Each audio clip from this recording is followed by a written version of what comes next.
Les amis, je vous le dis en toute franchise, c'est l'une des vidéos les plus difficiles, les plus compliquées que j'ai jamais eu à faire sur cette chaîne. Le top 10 des mangas 2023 qui se sont terminés dans l'année. Mention spéciale tout de suite à The Common Breed et The Tunnel to Summer, deux mangas, deux séries assez courtes, plutôt popcorn que j'ai apprécié. Le classement tout de suite après le générique.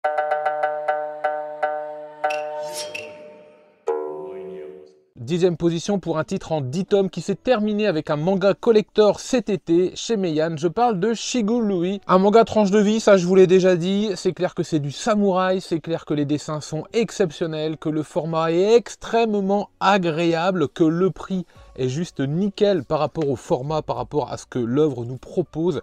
Un univers de samouraï, d'art martial, mais complètement pété, tellement les techniques sont improbables, tellement les corps sont déchiquetés, sont massacrés et à la fois sont magnifiés, mais au paroxysme de ce que ça peut être. Voilà, on se régale sur les 10 titres. De temps en temps, c'est un auteur qui nous perd un petit peu, beaucoup moins qu'avec les 7 ninjas des fous en tout cas. L'ensemble de la série en 10 tomes se lit vite, se lit bien, c'est très appréciable et on attendait évidemment le dénouement. On n'est pas déçu. 9e place, et vous allez voir que c'était très difficile d'intégrer le top 10 cette année parce qu'il est vraiment de qualité, que j'ai sûrement oublié des séries. N'hésitez pas en commentaire parce que j'ai beau essayer de tout noter au fur et à mesure, automatiquement de temps en temps il peut y avoir des petits couacs, mais enfin en tout cas. 9e place avec Shiro Moriya, Sheki-un, 3 tomes, Soloist in a Cage. On en a beaucoup parlé, Ed le Fou également vous en a beaucoup parlé, il a beaucoup apprécié ce titre que j'ai recommandé depuis le tome 1, depuis un an à peu près que c'est sorti. Avec notre héroïne qui revient façon un peu New York 97, un petit côté attaque des titans, on revient dans une cité qui est enfermée, encerclée, dont on ne peut s'échapper. Je reproche un petit peu de facilité, un petit peu de lenteur déjà dans le tome 2, un petit peu de facilité scénaristique sur l'ensemble du final, même s'il est plutôt appréciable. Je reproche également que ces enfants soient si forts en combat. Le fait que les personnages auraient été un tout petit peu plus vieux m'aurait franchement pas déplu. Voilà. Sinon, c'est bon, ça se lit bien. Là aussi, on est sur du grand format, donc c'est très agréable de lecture. C'est bien dessiné, 3 tomes, ça va vite. Et bien voilà, 9e. On remonte un petit peu le temps pour la 8e position. Nous voici en mars 2023, édition Le Lézard Noir, avec un titre en 5 tomes qui sera arrivé dans l'univers manga en France bien avant Akane Banashi. Oui, je parle de Rakugo, le Rakugo à la vie, à la mort. Je ne vous raconterai pas ce final, j'ai pas spécialement envie de vous spoiler, mais vous avez un trait minimaliste avec beaucoup d'émotion, un profond respect pour l'art du Rakugo qui, je le trouve, est beaucoup mieux perçu dans le Rakugo que dans le côté shonen pétillant d'Akane qui pour le coup est très divertissant et très vif et très dynamique. Ça c'est vrai que c'est agréable, mais là vous avez quelque chose qui, j'ai l'impression, se rapproche plus de la vérité. 8e place pour un excellent titre. Si vous avez envie, parce que vous avez découvert Akane Banashi, d'en savoir plus sur le Rakugo, alors celui-là est expressément fait pour vous. Nous voici en juin 2023, 7e position pour Léviathan. On revient chez Ki-un avec un titre en 3 volumes également. J'espère que Ki-un va nous proposer de plus en plus ce genre de titre en série courte très intelligent où on sent que le début, le milieu et la fin ont été pensés, donc les 3 axes a été réfléchi et qu'on n'avance pas au fur et à mesure. C'est appréciable pour les séries popcorn, c'est appréciable pour les shonen d'avancer chapitre après chapitre et de voir les idées comme ça chez les auteurs popper au fur et à mesure, de voir leur univers se construire et s'enrichir. Mine de rien, pour les séries courtes, on a envie d'avoir des scénarios qui sont déjà bien pensés.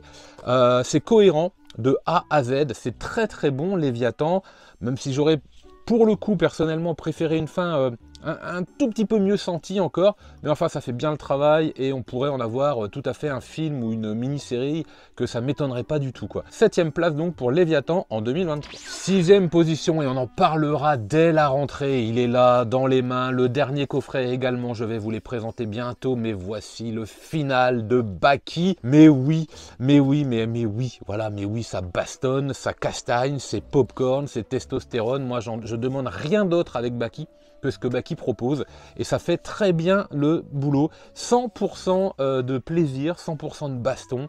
Il est 6e, inévitablement il ne pouvait être que forcément bien placé dans ce top des mangas terminés de l'année, parce que parce qu'on aime ça quoi, hein. Franchement je vois pas ce qu'il y a. Regardez cette cover, regardez.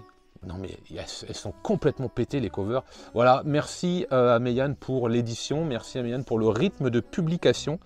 et quelque chose me dit qu'on n'a pas fini d'en parler. 5e position pour Tsutomu Takahashi. Vous pensez vraiment qu'il allait pas être dans ce top? Alors en plus il n'y a pas Black Box et il n'y a pas Sky High, mais ils auraient vraiment pu intégrer. Mais je mets en 5e Soul Keeper, un vrai régal de manga intelligent, fantastique, bien pensé. Là aussi on sent que le manga a été pensé, étudié, écrit, travaillé, peut-être un petit peu réarrangé, remodifié, mais mine de rien l'idée globale elle était là. Le final il est ce qu'il est et on sent qu'il avait été anticipé. C'est très très bon. Des mangas comme ça on n'en a pas assez, des mangas qui vont vous amener dans un univers que vous n'avez pas l'habitude de lire, quelque chose de plutôt original, quelque chose d'assez dark, d'assez noir, d'assez franc, à la fois sombre et à la fois lumineux selon l'ambiance, selon les personnages, comme seul Tsutomu Takahashi sait le faire. Je trouve qu'il a un crayonné pour ça qui est juste fantastique.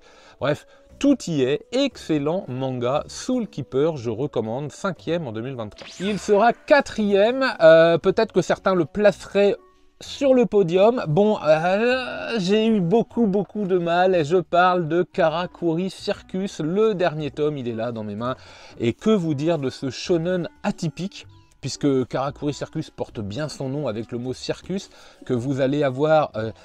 et si vous ne l'avez pas encore lu, parce que vous faites partie de ceux qui attendent qu'une série soit éditée intégralement pour commencer à l'acheter, soyez certain que la lecture des 2 premiers tomes, vous n'êtes pas prêt, et soyez certain qu'à partir encore du tome 5 ou 6, je ne sais plus trop, je pense que c'est le 5, vous n'êtes pas prêt, et même l'auteur vous le fera très bien comprendre. C'est absolument génial. Alors c'est plutôt long à lire, c'est plutôt étonnant parce que c'est un seinen avec un shonen, pardon, justement, avec un personnage plutôt ancien, il a la trentaine d'années, que c'est plutôt intelligent et bien construit, qu'on sent que le scénario il a été étudié aussi, ce qui pour le coup n'est pas tout à fait, ne correspond pas tout à fait au code du shonen.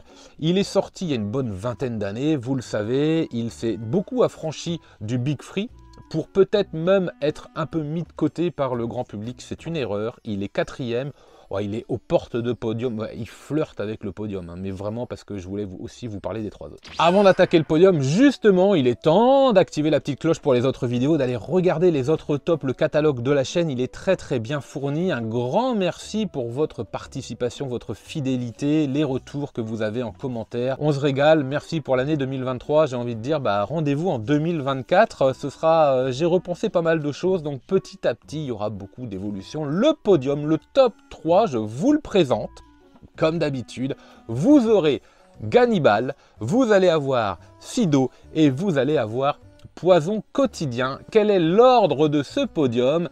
Rendez-vous dans les Authentiques Manga Awards.